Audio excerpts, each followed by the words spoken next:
తెలంగాణలో తక్కువ ఫీజులతో high quality results ఇస్తున్న ఏకైక సంస్థ తిరుమల్ ఐఏఎస్ ఇన్స్టిట్యూట్.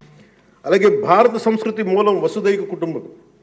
ప్రకృతితో మనుషులతో పాటు సకల చరాచర జీవజాలం చెట్లు పరిరక్షించుకోవాలనే లక్ష్యంతో అటవీ పర్యావరణ శాఖ దృఢ సంకల్పంతో పనిచేస్తున్న అధ్యక్ష. రాష్ట్రంలో పచ్చదనాన్ని 50% పెంచే ఉద్దేశంతో రాష్ట్ర వ్యాప్తంగా సుదీర్ఘకాలం జీవించే దేశీయ మొక్కల్ని పెంపకం చేపట్టడం జరిగింది. అలాగే ప్రత్యేక దృష్టి మనకి మన్యం, పార్వతీపురం, చిత్తూరు జిల్లాలో కూడా అటవీ ఏనుగుల నుండి రైతులు తరచుగా ఎదుర్కొంటున్న సమస్యలను పరిష్కరించేందుకు కర్ణాటక రాష్ట్ర ప్రభుత్వంతో కూడా forest minister Karnataka forest minister Eshwar Khandre గారికి కూడా నేను వెళ్ళి కలవడం జరిగింది అధ్యక్ష.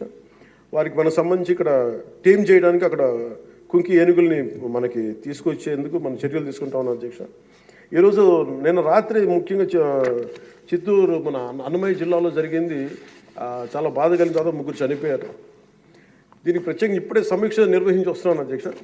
ఇది మీ ద్వారా ప్రజలందరికీ కూడా తెలియజేయాలనుకుంటుంది ఏంటంటే, కొన్ని ప్రత్యేకమైన ఈ దేవాలయాలు కానీ కొన్ని అటవీ దాని కింద ఉన్నాయి అటవీ భూభాగము.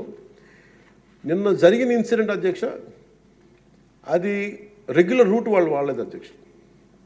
ముఖ్యంగా ఫారెస్ట్ డిపార్ట్మెంట్ చెప్పింది ఏంటంటే, మీరు షార్ట్ కట్ కోసం ఎక్కడైతే ఏనుగులు ఉంటాయో అటు సైడ్ వెళ్ళారు అధ్యక్ష. ఆ వెళ్ళిన వ్యక్తి కూడా గతంలో అతని మీద రెడ్ శాండర్డ్స్ స్మగ్లింగ్ చేసే వ్యక్తి, అతను నాకు తెలిసి ఈ రూట్ అని చెప్పి దాదాపు 30 మందిని తీసుకెళ్ళండి అధ్యక్ష. అందుకని చిన్న ఏనుగు ఉంటే ఒక గున్న ఏనుగు లాంటిది, దాన్ని అది చూసి దాన్ని పంపించేయడానికి అరిస్తే మిగతా పెద్ద ఏనుగులకి దాడి చేసిన అధ్యక్ష. అందుకే ప్రత్యేకించి ఈ ఏనుగులు సంచరించే ప్రాంతాల నుండి ప్రజలందరికీ కూడా మీ ద్వారా నేను తెలియజేస్తుంది, మీరు ప్రిస్క్రైబ్డ్ రూట్స్లోనే మీరు దయచేసి ఫారెస్ట్ ఎవరైతే నిర్దేశించిన రహదారులోనే వెళ్ళండి మీరు అని చెప్పి మీరు దయచేసి మీ ఉద్దేశం తెలియజేస్తాం. లేదంటే అవి వాటి ఉంటున్న ఏరియాలోకి మన ప్రాంతాల్లోకి వెళ్ళి మనం ఆపదను కొని తెచ్చుకుంటామని మీకు తెలియజేస్తూ వాళ్ళకి ప్రజలు కూడా దీన్ని తెలుసుకోవాలని మీ ద్వారా తెలియజేస్తాం అధ్యక్ష. ప్రభుత్వం వచ్చిన వెంటనే గత ప్రభుత్వం అటవీ శాఖ మంత్రిగా పనిచేసిన వాళ్ళు కూడా 77 ఎకరాలు అధ్యక్ష, 77 ఎకరాల అటవీ భూమిని వాళ్ళు అన్యాక్రాంతం జరిగింది అధ్యక్ష. గౌరవ ముఖ్యమంత్రి నారా చంద్రబాబు గారి నాయకత్వంలో తిరిగి 77 ఎకరాలు మనం సీజ్ చేయడం జరిగింది అధ్యక్ష. తిరిగి దానికి తగ్గ శిక్షలు పడేలాగా చర్యలు తీసుకుంటాం అధ్యక్ష. గత ప్రభుత్వం తరచుగా ఎర్రచందనం స్మగ్లింగ్ గురించి వింటూ ఉండేవాళ్ళం. విదేశాల్లో ఎన్నోసార్లు మన రాష్ట్ర సంపద నుంచి ఎర్రచందనం పట్టుబడింది.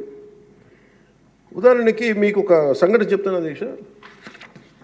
ఎంత నెగ్లిజెంట్గా ఉన్నారంటే, నేను కుంకి ఏనుగుల గురించి కర్ణాటకకి వెళ్ళాను అధ్యక్ష. వెళ్తే అక్కడ కర్ణాటక ఫారెస్ట్ డిపార్ట్మెంట్ వాళ్ళు చెప్తుంది ఏంటంటే, వాళ్ళకి థ్యాంక్ యూ చెప్తున్నారు. థ్యాంక్ యూ అని మీ వల్ల 165 కోట్ల ఆదాయం వచ్చిందని చెప్తున్నారు మీ ఆంధ్రప్రదేశ్ వల్ల. నాకు అర్థం కాలేదు ఏంటి సార్ అంటే, మనకి పచ్చని మన ఎర్రచందనం చెట్లు కొట్టేసి కర్ణాటకకి వెళ్ళిపోయినాయి. అక్కడ కర్ణాటక ఫారెస్ట్ డిపార్ట్మెంట్ వాళ్ళు పట్టుకొని దాన్ని వాళ్ళు స్వాధీనం చేసుకొని 2 విడతలుగా ఒకసారి 100 కోట్లు, ఇంకోసారి 25 కోట్లు మన ఎర్రచందనాన్ని స్వాధీనం చేసుకొని వాళ్ళు ట్రెజరీలోకి జమ అయింది అధ్యక్ష. మన ఫారెస్ట్ డిపార్ట్మెంట్ అధికారులు కూడా తెలియదు అధ్యక్ష. ఇంకా ఆయన అటవీ శాఖ మంత్రి గురించి చెప్పకలే, 77 ఎకరాలు స్వాధీనం చేసుకున్నారు కాబట్టి అనేకనంతం జరిగిపోయింది, ఆయన పట్టించుకునే మైండ్లో లేదండి. అంటే ఇంత అడ్డగోలు దోపిడీ జరిగింది అధ్యక్ష. మన ఫారెస్ట్ డిపార్ట్మెంట్ కూడా నేను అడిగే వరకు నేను వెళ్ళి ఆ రోజు రివ్యూ చేయకుండా ఉండుంటే, ఆ రోజు వెళ్లకుండా కానీ ఉండుంటే ఈ విషయం ఇప్పటికి బయటకు వచ్చినది కాదు అధ్యక్ష. ఇలాంటి ఎన్ని జరిగినాయో కూడా దీని మీద గౌరవ ముఖ్యమంత్రి గారు ప్రత్యేకించి, ఇది లా అండ్ ఆర్డర్ సంబంధించిన విషయం కూడా కాబట్టి మీరు ప్రత్యేక దృష్టి పెట్టాలి ఫారెస్ట్ డిపార్ట్మెంట్ అనేది కూడా నేను మీ దృష్టికి తీసుకొస్తాను గౌరవ స్పీకర్ వారి ద్వారా. అలాగే వన్యప్రాణుల సంరక్షణ, వాటి ఆక్రమణ వేటను నిషేధించేందుకు అటవీ శాఖ చాలా కఠినంగా వ్యవహరిస్తుంది అధ్యక్ష. తీర ప్రాంతాలను పరిరక్షించేందుకు మడ అడవుల పెంపకంపై ప్రత్యేక దృష్టి పెట్టడం జరిగింది.